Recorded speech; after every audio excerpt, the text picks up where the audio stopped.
오늘 그러나 감사하라라고 하는 제목으로 여러분들과 말씀을 나눕니다. 오랜만에 사무엘상 강해 설교로 다시 돌아왔습니다. 그동안 제가 해외 출장 가기 전까지 14번 사무엘상을 강의를 했었고요. 그 다음에는 돌아온 다음에는 이제 우리 전도 행사가 있기 때문에 전도에 관련된 그러한 말씀을 전했습니다. 이제 다시 사무엘상으로 이제 강해를 하고 올해 안에 이 사무엘상을 마칠 계획입니다. 사무엘상은 어떤 의미가 있는 책인가 하면요, 이스라엘 백성들이 아브라함을 통해서 이제 하나의 민족이 이루어지기 시작했습니다. 그러나 그들은 너무나 적은 숫자였죠. 그런데 하나님께서 그들을 이제 어디로 인도하시느냐? 애굽 땅으로. 야곱의 70명의 가족들이 애굽 땅으로 들어갑니다. 그런데 애굽이라고 하는 이 땅은 어떠한 지리적인 조건이 있는지 아시죠? 나일강이 늘 범람하면요, 이 나일강에서 수많은 그 영양분들이 그 농토에 다 덮여지는 것입니다. 그러면서 거기에서 농사를 지으면 늘 풍년을 맞이하게 되는 거죠. 그곳에서 이 이스라엘 백성들이 70명이 들어갔다가 430년 만에 그들이 미니멈 약 200만 명 정도의 인원으로 그렇게 증가하게 되는 것입니다. 그래서 이곳을 유대의 민족의 인큐베이터다, 그렇게 말할 수 있는 것이죠. 아브라함 그 한 가정에서 시작됐던 민족이 이제 하나의 이스라엘 민족, 히브리 민족, 이러한 칭호를 받을 만큼 거대한 민족으로 이제 자라났습니다. 그리고 그들이 광야 40년의 생활을 지나서 이제 가나안 땅에 들어왔습니다. 그리고 가나안 땅에서 드디어 그들이 왕국을 이루게 되는 것입니다. 국가가 새로 건립되는 것입니다. 하나님께서 생각했던 왕이 있었습니다. 그 왕은 다윗이었죠. 하나님의 마음에 합한 그러한 사람 다윗이었습니다. 그런데 그가 너무 어렸거든요. 그런데 백성들은 하나님의 그 뜻을 다 알지 못하고 우리에게 왕을 달라고 그렇게 보채는 것입니다. 그래서 하나님께서 첫 번째 허락했던 왕은 바로 사울입니다. 사울은요, 기골이 장대했습니다. 남들보다 성경에는 머리가 하나 더 있다, 그렇게 키 크고 늠름한 그러한 장수감이었습니다. 그런데 이제 그 사울이 처음에는 왕이 될 때는 겸손하고 너무나 하나님을 두려워하고 그렇게 살았지만 어느 때부터 인간은 오히려 하나님을 두려워하기보다는 사람을 두려워하는 것입니다. 그래서 전쟁에 나갔는데 백성들이 흩어지는 것을 보고 자기 마음대로 선지자 그 제사장 사무엘이 오지 않았는데 먼저 자기가 그냥 제사를 지내는 그러한 우를 범하게 되는 것이죠. 하나님이 그를 왕 세운 것을 후회했다라고 말하고 있는 것입니다. 하나님이 이제 사무엘을 다시 보내서 다윗에게, 어린 다윗이지만 그에게 하나님이 기름 부었습니다. 왕을 삼으신 것입니다. 그 다윗은 양측이었습니다. 그런데 전쟁에 나간 그 형들의 안부를 알아보고 오라고 하는 그 아버지의 심부름으로 갔다가 이방인 골리앗 사람 골리앗이 그렇게 하나님을 조롱하고 이스라엘 백성들을 조롱하는데 아무도 나가지 못하는 그 장면을 보면서 마음에서 정말 하나님의 그 이름이 욕먹는 것을 바라보면서 그가 가만히 있을 수 없었던 것이죠. 그래서 평상시에 양을 지킬 때 물맷돌을 쏴서 그렇게 양 곰이나 사자가 달려오는 것을 막았던 그의 그 실력을 가지고 이 골리앗하고 한판 승부를 벌인 것입니다. 골리앗이 보기 좋게 죽었습니다. 온 백성들이 다윗을 칭찬합니다. 그들이 개성가를 부르면서 돌아올 때 여인네들이 나와서 노래를 하는 것입니다. 사울이 죽인 자는 천천히요, 다윗이 죽인 자는 만만이로다. 여러분, 사람들은요 그저 이것이 기뻐서 그렇게 노래를 불렀습니다. 사울도 잘했고, 그런데 지금 이 골리앗을 이긴 다윗은 더 잘했다, 그런 의미로 했는데 그 노래에 불편한 한 사람이 있었습니다. 누구일까요? 사울 왕이 너무나 불편한 겁니다. 그때부터 사울 왕은요 질투심이 싹 텄습니다. 그래서 자기를 위해서 늘 옆에서 수종 들던 그 다윗을 단창으로 던져 죽이려고 여러 번 시도했습니다. 심지어는 자기의 딸 미갈과 결혼했는데 이미 사위가 됐는데도 불구하고 이 사울은 그 분노를 조절하지 못하는 것입니다. 제가 이렇게 지내면서 그 많은 질병에 걸렸던 사람들을 봅니다. 암에 걸린 분도 제가 여러 명 봤습니다. 또 간경화로 돌아가시는 분도 제가 봤고요. 뇌종양으로 돌아가시는 분도 봤고 여러 스타일들을 봤습니다. 그런데요, 참 이 질병이 사람을 힘들게 하는 질병이 있더라고요. 너무너무 안타까운 질병이 뭐가 있냐 하면 의처증과 의부증이 그러한 질병 중에 하나더라고요. 다른 것은 정말 의사에게 가서 수술을 하면 뭔가 성과가 있겠거니 기대도 할 수 있는데요, 의처증과 의부증은 병원에 갈 생각도 안 하는 것입니다. 제가 아는 어떤 분은 그러한 관계로 인해서 아내가 의부증이 걸린 겁니다. 그래서 남편이 돌아오면 거실에 세워놓고 하나하나 옷을 벗깁니다. 그래서 속옷까지 다 검사를 해야 되는 것입니다. 이 생활이 너무나 반복되는 거예요.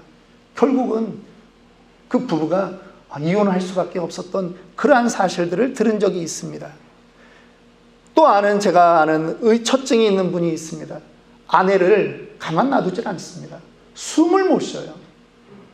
여러분, 사울 왕이 지금 못 가지고 있는 게 뭐가 있습니까? 왕입니다. 다 가지고 있어요.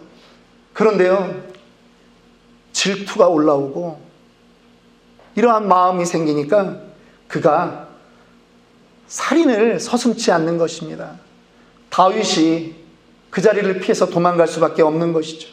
오늘 우리가 읽었던 이 본문 21장은 그 전반부는 다윗이 그 사울의 눈을 피해서 도망갔던 그러한 일들을 기록할 뿐만 아니라 지금 이제 10절부터 15절까지는 궁극적으로 어디로 도망을 가느냐, 블레셋 땅으로 도망가는 그러한 모습을 잘 보여주고 있습니다.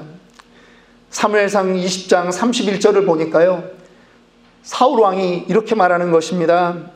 요나단에게, 자기의 아들 요나단에게, 이새의 아들 저 다윗이 이 땅에 사는 동안에는 너와 내 나라가 든든히 서지 못하리라. 그런즉 이제 사람을 보내어 그를 내게로 끌어오라. 그를 죽여야 할 자이니라. 그렇게 말한다는 것입니다. 자기가 왕인데 자기를 위해서 싸워준 그 신하를, 아니 이제는 자기 딸의 사위가 된 그 사람을 죽여야 되겠다 말하는 것이죠. 여러분, 지금 이 사울의 눈을 피해서 다윗이 도망갑니다. 예전에는 골리앗을 당당하게 싸워 이겼던 사람입니다. 그런데 이 몰골이 웬일입니까? 두려움에 사로잡히고 나니까요, 정말 그 땅을 걸음아 나서려라 하고 도망가는 것입니다. 다윗에게도 이 두려움이 한번 찾아왔더니, 불안감이 찾아왔더니 그의 인생이 절단나는 것입니다. 혹시 이러한 모습이 우리 가운데 있지 않습니까? 우리도요, 나름대로 각각의 그 두려움에 그렇게 잡힐 때가 있습니다. 매번은 아니겠지만 저도 50이 넘어가니까 어떠한 두려움이 있냐면 가끔 현기증이 날 때가 있습니다. 그렇다고 미국에서 사는데 맨날 MRI 찍어보자 그럴 수 있지 않는가? 그럴 수 없는 일이지 않습니까? 가끔은 이쪽 옆구리가 따끔따끔할 때가 있습니다. 그러면 갑자기 이거 뭐 이상한 거 생긴 거 아니야? 하는 생각이 저에게도 들 때가 있습니다. 또 하루 이틀 지나면 또 괜찮아요. 그러니까 그냥 그렇게 살아갑니다. 여러분들에게는 그러한 증세가 없습니까? 어떠한 문제가 있을 때 두려움이 없으십니까? 저만 그런 것 같아요. 근데 예외 없이 누구나 이러한 두려움이 있다라고 하는 거죠. 어떤 분은 몸은 건강한데 야, 내 이 직장에서 내가 얼마나 더 버틸 수 있을까? 그게 근심 걱정으로 찾아온다라고 하는 것입니다. 어떤 경우에는요, 야, 이 코로나 때문에 지금 내가 힘들게 됐는데 이게 언제까지 갈 것인가? 이 두려움이 계속 우리를 압박하고 있다라고 하는 것이죠. 또 어떤 경우가 있습니까?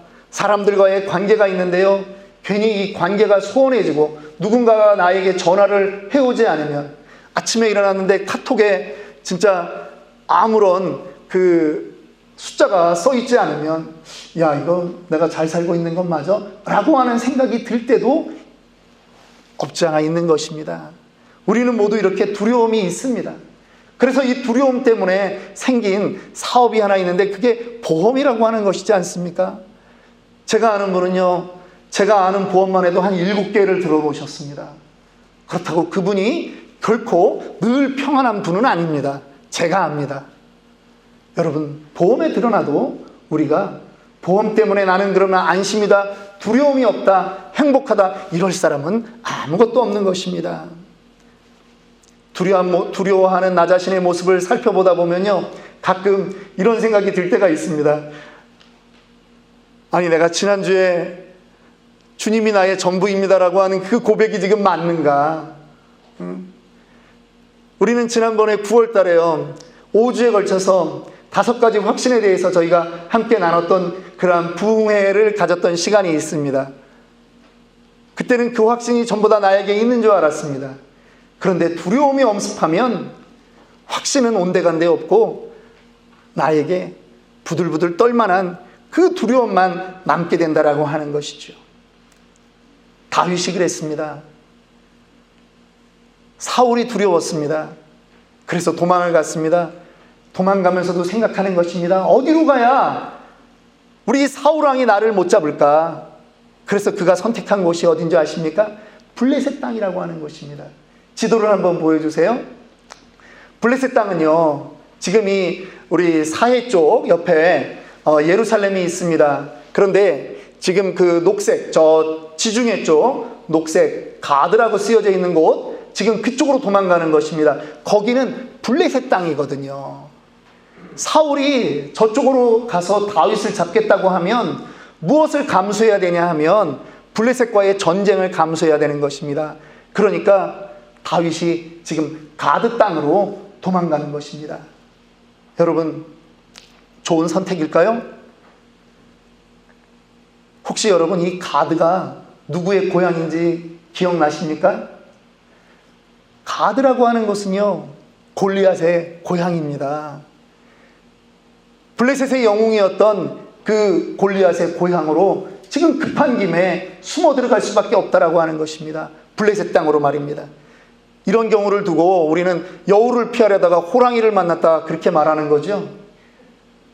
자기 딴에는 머리를 많이 썼는데 지금 그래서 궁여지책으로 도망가는데, 아니, 그곳 사람들이 얼씨구나 좋다, 이 녀석이 지금 우리한테 왔구나, 죽여야 되겠다라고 한다라고 하는 것이죠. 11절에 아기스의 신하들이 아기스에게 말하되 이는 그 땅의 왕 다윗이 아니니까 무리가 춤추며, 그때 얘기하는 겁니다. 무리가 춤추며 이 사람의 일을 노래하여 이르되 사울이 죽인 자는 천천히요 다윗은 만만이로다 하지 아니하였나이까 한지라. 다윗이 이 말을 듣고 두려운 겁니다. 다윗이 이 말을 그의 마음에 두고 가드왕 아기스를 심히 두려워하였다라고 말하는 것입니다. 그리고 그가 어떠한 행동을 합니까? 13절입니다. 그들 앞에서 그의 행동을 변하여 미친 채 하고 대문짝에 그적거리며 침을 수염에 흘리며. 여러분, 호랑이 굴에 들어가가지고 지금 목숨을 건져야 되는데 할 수 있는 방법이 다른 게 없다는 겁니다. 나 옛날에 그 다윗 아니다 라고 해야 되는 겁니다. 나 지금 미친놈이다, 이 역할을 해야 되는 거죠. 눈동자에 힘 주면 안 되는 겁니다. 그러면 총기가 보이잖아요. 야, 저거 속이는 거 아니냐. 눈도 흐리멍텅하게 하고요, 지금 침을 질질 흘려야 되는데 그 대문 붙잡고 그적거리다, 이 말이 저는 어떻게 해석되냐 하면 오줌도 질질 싸는 겁니다. 그 정도 아니면 그 사람들이 다윗이 미쳤다라고 볼 수 없는 거거든요. 얼마나 지금 안타까운 상황입니까, 여러분? 하나님에게 기름 부음 받은 그러한 종입니다. 그런데 지금 목숨을 부지하기 위해서 지금 미친 척하고 살아야 되는 것입니다. 우리나라 조선시대에 그 구한말에 흥선대원군이라고 있습니다. 사진 한번 보여주실래요? 1m 60이 안 되는 사람입니다. 그런데 이 사람이 살았던 시대에는 어떤 시대였느냐? 안동 김씨가 세력을 잡았습니다. 안동 김씨가 아니고서는 정계에 진출을 못하는 겁니다. 그런데 이 안동 김씨가 그 전주일 씨, 이성계의 그 후손들을 하나하나 죽이는 겁니다. 또 유배를 보냅니다. 제주도로 보냅니다. 여러분, 요즘처럼 그 큰 배 타고 가는 게 아니지 않습니까? 가다가 물에 빠져 죽고 다 그렇게 되는 것입니다. 그래서 어떤 사람은 강화도로 귀양을 보내서요, 강화도에 살고 있던 사람이 왕이 된 사람이 있습니다. 누굽니까? 강화도령 철종. 예. 그런데 철종이 제위에 있는 동안에 이 흥선대원군은 자기 목숨 하나 부지하는 게 너무나 힘들었다라고 하는 것이죠.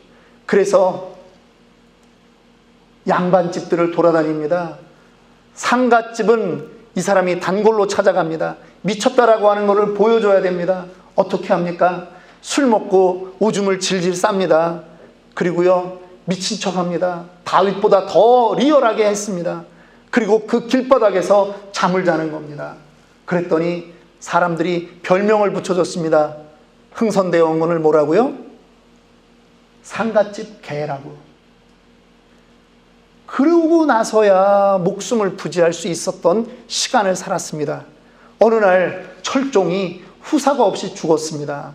그리고 나서 전주시 가문에서 찾다 어린애를 하나 찾았는데 10살 된 애를 왕으로 만드는 겁니다. 그 왕이 누구죠? 고종입니다. 흥선대원군의 아들 10살짜리 그 명복이라고 하는 애를 왕을 만들어서 딱 세우는 그날부터 안동 김씨가 다 사라지게 되는 거죠. 여러분, 목숨을 부지하기 위해서 자존심을 버렸던 그러한 다윗의 모습을 상상해 보시기 바랍니다. 그에게는요, 두려움이 극에 달했습니다. 이렇게 사느니 차라리 죽는 게 낫겠다라고 할 정도였습니다. 그런데 그게 1년이면 끝났을까요? 무려 10년을 가는 것입니다. 다윗의 고난은 말로 할 수 없습니다. 혹시 여러분들 가운데도 재정의 문제, 건강의 문제, 관계의 문제로 혹시 이렇게 사는 거 너무 힘들다라고 하는 그런 탄식이 나오는 분은 안 계십니까? 여러분, 만약 그렇다면 이때 주의해야 되는 것이 있습니다. 하나님을 원망하시면 안 됩니다. 모든 상황 속에서 하나님을 원망하시면 안 된다라고 하는 것입니다. 저는 지난 주일 우리 추수감사절 친구 초청 잔치를 하고요, 오늘 이 말씀을 이제 다시 사무엘상으로 와서 강해를 하는데요, 너무나 마음이 답답한 것입니다. 지난주 우리가 추수감사절로 지냈습니다. 한 달 뒤에는 또 주님 오신 성탄절의 감사로 또 그렇게 지나가게 됩니다. 그런데 오늘 여러분과 함께 나눠야 되는 이 본문 가운데는 어디에도 감사가 없는 것입니다. 저는 여러분들의 인생에도 절기는 분명히 감사절이라고 하는 절기는 왔지만 내 마음에 여유가 없다면 그것이 다윗과 동일한 그러한 상황이라고 생각이 되는 것입니다. 그런데 또 어떤 분들은 내가 보기에는 평탄한데도요, 이렇게 말합니다. 감사할 일이 없습니다 라고 말하는 분도 계세요. 여러분, 정말 감사한 일이 없을까요?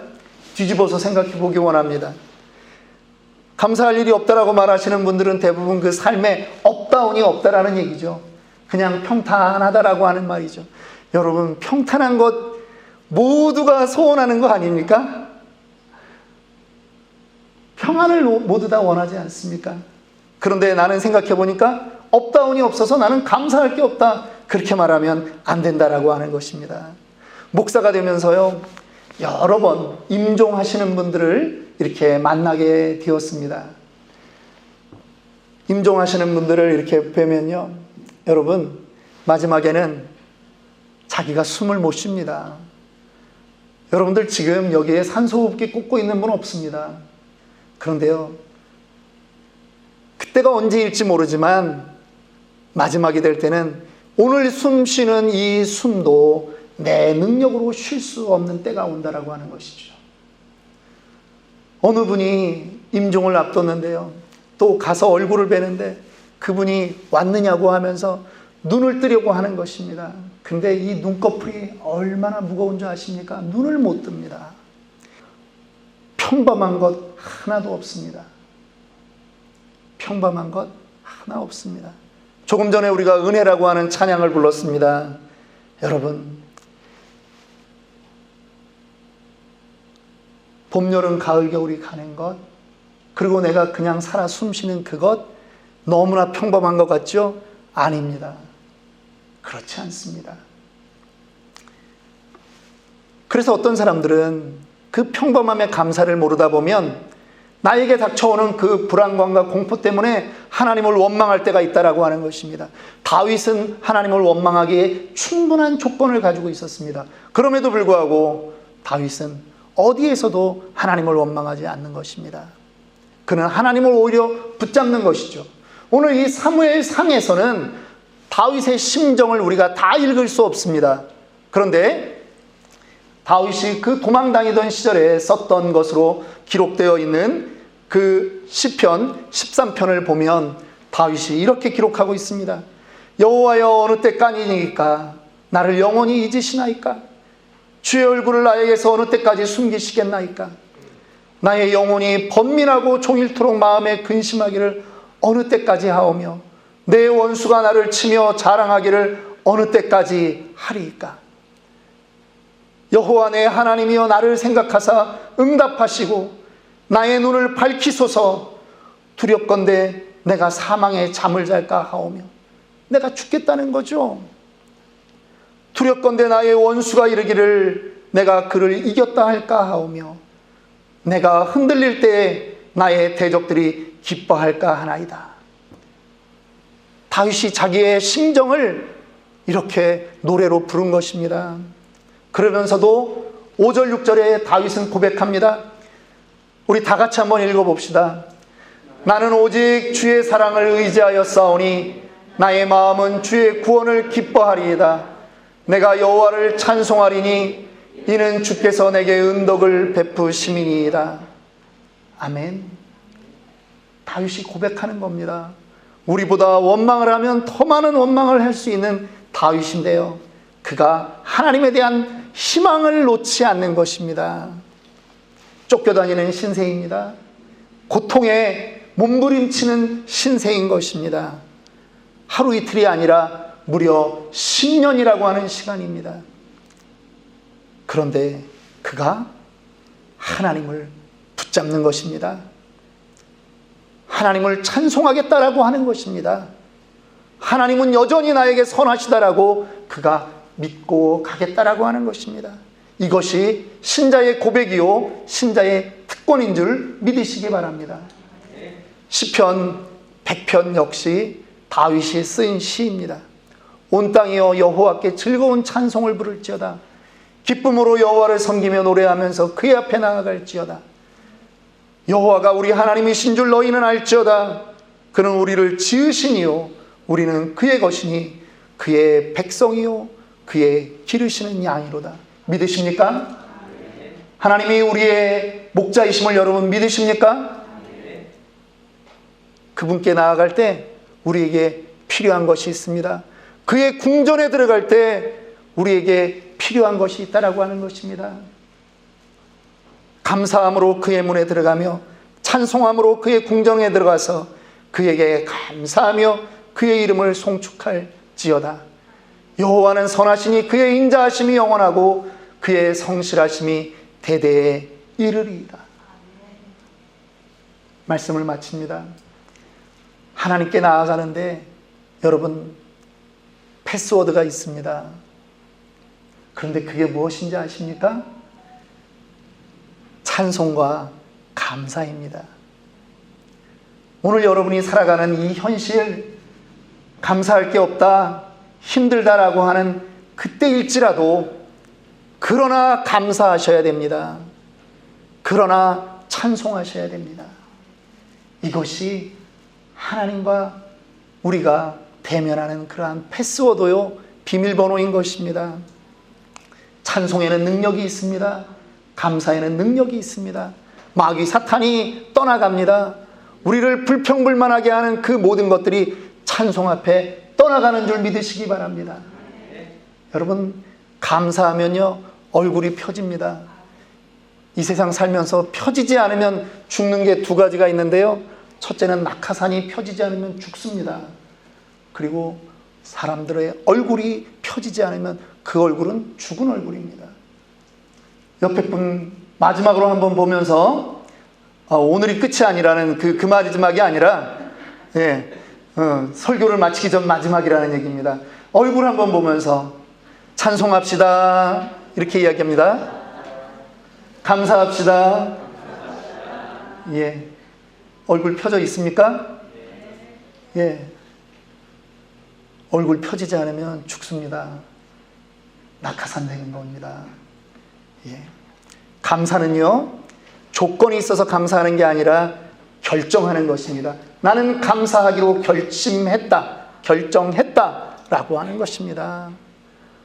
우리가 올 초에 매일 오감사 운동을 했습니다. 저희가 100일 동안 매일 그 운동을 했습니다. 여러분, 쉽지 않습니다. 매일 감사한다는 거 쉽지 않습니다. 그런데요, 감사를 결심하는 겁니다. 나는 감사하기로 결정한다. 그 100일 동안 우리가 그 일을 하면서 여러분들이 여기에 올라와서 간증을 했습니다. 여러분, 상황과 상관없이 그러나 감사하는 여러분 되기를 원합니다. 기도하겠습니다.